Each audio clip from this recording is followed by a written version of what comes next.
ingreso al Salón Gobelinos del Palacio de Nariño.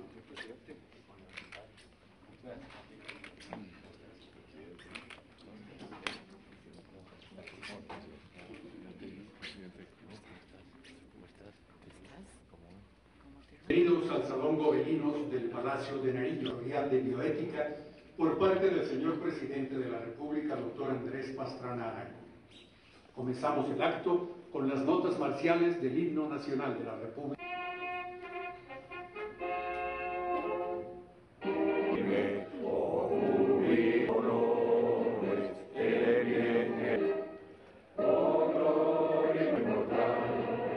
De bioética y se nombran sus miembros. El presidente de la República de Colombia refiere los artículos 32 y 45 de la Ley 489 de 1990, órgano consultivo y asesor del Gobierno Nacional relacionados con la protección del ser humano frente a la investigación, el desarrollo y la aplicación de los conocimientos científicos.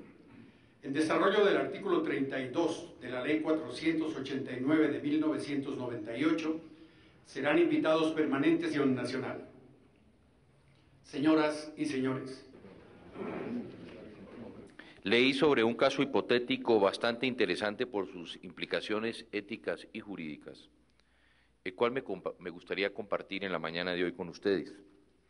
Se trata de la posibilidad de que ciertas compañías de seguros, basadas en los avances de las investigaciones sobre el genoma humano, intenten exigirle a sus potenciales clientes un estudio de su mapa genético para prever sus eventuales enfermedades. Dado que su negocio se basa en la evaluación de riesgos, atentaría contra sus intereses la admisión de afiliados que se reservaran esta información.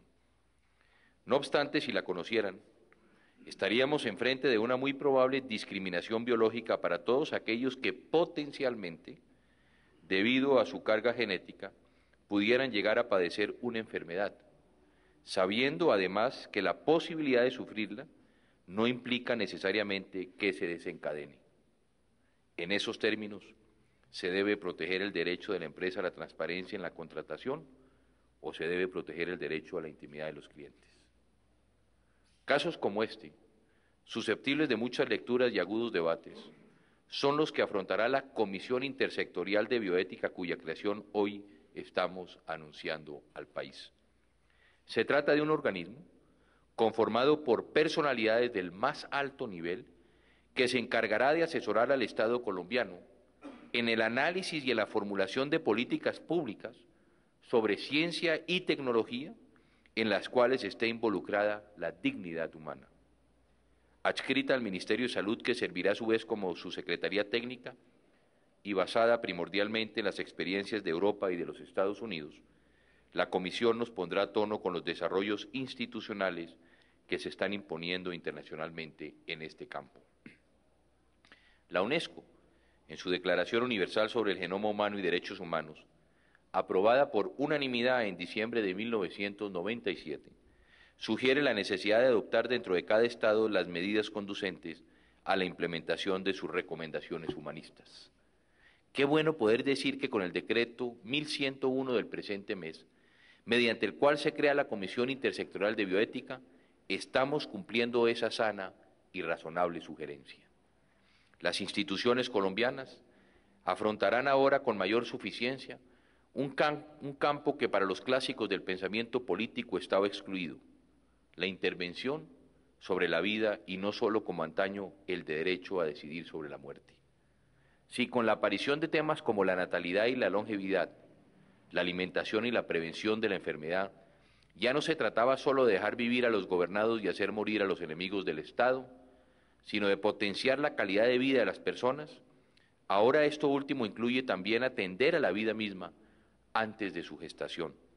La vida, en efecto, se ha convertido en un amplio tópico de nuestras agendas, un tópico que requiere las más serias y complejas reflexiones. Esta es una inmensa responsabilidad. Yo pienso, como la inmensa mayoría de los colombianos, que la vida es un don de Dios, pero no debemos olvidar que es también una responsabilidad humana, demasiado humana, velar por hacer un correcto uso de los poderes que hemos adquirido sobre las fuerzas biológicas. De lo contrario, Si omitimos esa imprescindible tarea, terminaremos como el famoso aprendiz de brujo, desbordados por los propios poderes que pusimos en marcha. La Comisión Intersectorial de Bioética, en ese sentido, nos coloca en el camino correcto, el camino de asumir la responsabilidad de evaluar el progreso científico conforme a los principios inviolables e inalienables de la dignidad humana. Si la continua acumulación de conocimientos tiene sentido, solo lo adquiere en la medida en que contribuya a proteger y cultivar dicha dignidad. Ese es el único criterio posible de su valor. Un saber entregado a las exigencias internas de las disciplinas, atenido exclusivamente a las posibilidades de sus teorías y verificaciones, es un saber extraviado en los delirios de su narcisismo. La regulación de la investigación sobre la vida no es, como lo han sugerido algunos científicos, un problema meramente técnico. La ética siempre es la piedra de toque. No se trata solo de los riesgos que comporta la alteración de los mecanismos naturales. No son solo los posibles efectos biológicos los que nos deben llevar a decidir sobre la conveniencia o inconveniencia de tales prácticas. Es más bien la decisión previa, guiadas por la razón y por la recta conciencia de la dignidad humana, la que debe juzgar el valor de los efectos biológicos. No tengo ninguna duda de que una conciencia sin ciencia es mejor que una ciencia sin conciencia. Como bien decía Rabelais a comienzos del siglo XVI, ciencia sin conciencia no es más que ruina del alma, cierro comillas. Yo tengo la certeza, apreciados amigos, de que es también deber de un gobernante encender las antorchas que iluminen el camino moral de la nación. Yo creo que en estos tiempos veloces, en los que los valores de la vida, de la bondad, de la justicia y de la honradez a menudo sucumben ante los ídolos de barro del poder y la ambición, es cuando más necesitamos unirnos todos y construir consensos en torno a los más altos valores de la humanidad. Yo considero que hoy más que nunca tenemos el deber de enfocar el progreso científico y tecnológico hacia fines altruistas y no simplemente comerciales. Para cumplir esta imprescindible misión de guía es que he decidido convocar y crear esta Comisión Intersectorial de Bioética, que habrá de fijar el rumbo futuro en esta materia de profunda actualidad y de inmensa trascendencia. Es una labor grandiosa, cuyas consecuencias seguramente irán mucho más allá de nuestras expectativas, porque el futuro creará cada día nuevos retos. Para afrontarlos con conciencia y dignidad humana es que estamos hoy aquí reunidos. En este punto permítanme recordar las palabras que pronunció mi padre, el expresidente Misael Pastrana Borrero, el día de su posesión como mandatario de Colombia. Ellas resumen de una forma que sigue vigente más de 30 años después nuestro compromiso y nuestro mayor desafío cuando tratamos con el enigma y los desafíos del porvenir. Abro comillas. Que las futuras generaciones no nos juzguen solamente por nuestros errores y frustraciones, sino que entiendan que en medio de nuestras equivocaciones fuimos capaces de acercarnos para pensar en obras grandes y realizar nobles empresas de hondo contenido humano. Cierro comillas. Esa es nuestra misión, pensar en obras grandes y realizar empresas de hondo contenido humano. Para eso estamos acá, para asumir el enorme reto de conjugar la ética y la dignidad humana con los continuos avances de la ciencia y la tecnología. Son dos áreas compatibles y nuestra tarea es encontrar cuál es la mejor forma de combinarlas. Sin embargo, en caso de conflicto no podemos dudar jamás de que la ética del ser humano debe prevalecer siempre sobre sus creaciones. La conciencia, como decía Víctor Hugo, es la cantidad de ciencia innata que tenemos en nosotros mismos y no podemos ignorarla. Para analizar un ejemplo actual, miremos el caso de la clonación. Si se parte de la autonomía de las personas como un componente esencial de su dignidad, nadie puede quitarle a otro el derecho a tener una configuración genética sin manipulación de terceros, ni a otorgarse responsablemente sus propias normas de conducta. La clonación desde estos presupuestos éticos sería injusta, pues priva a algunos hombres de un derecho que todos por su condición de seres humanos deberían poseer. Algunos quedarían convertidos en objetos y no en sujetos de sus decisiones. Una ética humanista como la que animará las actuaciones de la Comisión fija límites a la investigación científica, fundados más que en los inconvenientes que ésta pueda traer para el desarrollo genético de la especie, en la inconmovible convicción en el valor intrínseco y universal de la dignidad de la vida humana. En este campo será amplio y profundo el espacio de trabajo de la Comisión, en su análisis de la legislación vigente sobre la materia o en la propuesta de nuevos marcos normativos en sus pronunciamientos sobre los dilemas que surjan en comités bioéticos clínicos de las instituciones hospitalarias, en sus sugerencias sobre la libertad de investigación, o más específicamente sobre la clonación, la fertilización in vitro, la extracción y el trasplante de órganos o los genotrasplantes, la Comisión deberá aplicar toda su capacidad de discernimiento y orientación.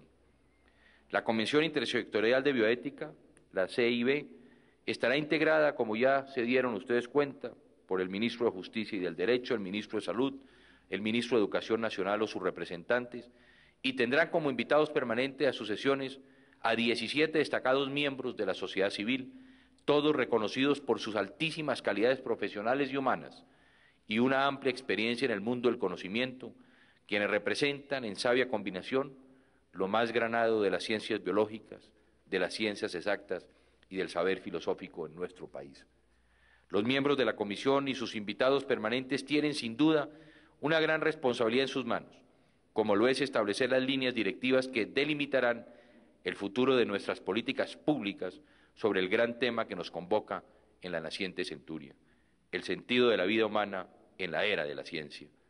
Basados en sus cualidades y en la importancia de la materia, tenemos fundadas razones para esperar lo mejor del informe que presentarán al país a más tardar en 6 meses, cuyas recomendaciones estaremos prestos a analizar e implementar. A ustedes corresponde fijar los límites que separan y aíslan la soberbia del hombre que se cree omnipotente del verdadero propósito de servicio de la ciencia. Queridos amigos, hoy pocos recuerdan el subtítulo de la historia del doctor Frankenstein de la escritora inglesa Mary Shelley, El moderno Prometeo. Así como Prometeo le robó el fuego a los dioses para darle el poder de la sabiduría a los hombres, el protagonista de la historia roba una energía de la naturaleza, la electricidad de un rayo para dar vida a un ser humano superior. El experimento, como todos sabemos, fracasa. La criatura se sale de sus manos y a pesar de todos sus intentos para remediar la situación, termina destruyéndolo. Toda su ciencia, todo su altivo saber médico se vuelven en su contra y convierten al creador en víctima de su propia ambición. El moderno Prometeo, al traspasar ciertos límites, gestó su propia aniquilación. No podemos dejar, como dice el grabado de Goya, que el sueño de la razón engendre monstruos. Nuestra tarea, la tarea para la cual ustedes están aquí aportando todo su conocimiento, consiste en saber trazar, con sentido ético y precisión científica, los límites convenientes al saber humano y en esa medida también sus posibilidades. Han pasado ya los tiempos en que la humanidad creía que un progreso ilimitado de la ciencia y de los medios materiales le traería felicidad. Ahora nos corresponde más bien procurar ajustar esos progresos al desarrollo de nuestros principios éticos. Amigos míos, no queremos que la ciencia nos haga dioses antes de que ganemos el derecho de ser simplemente hombres. Muchas gracias.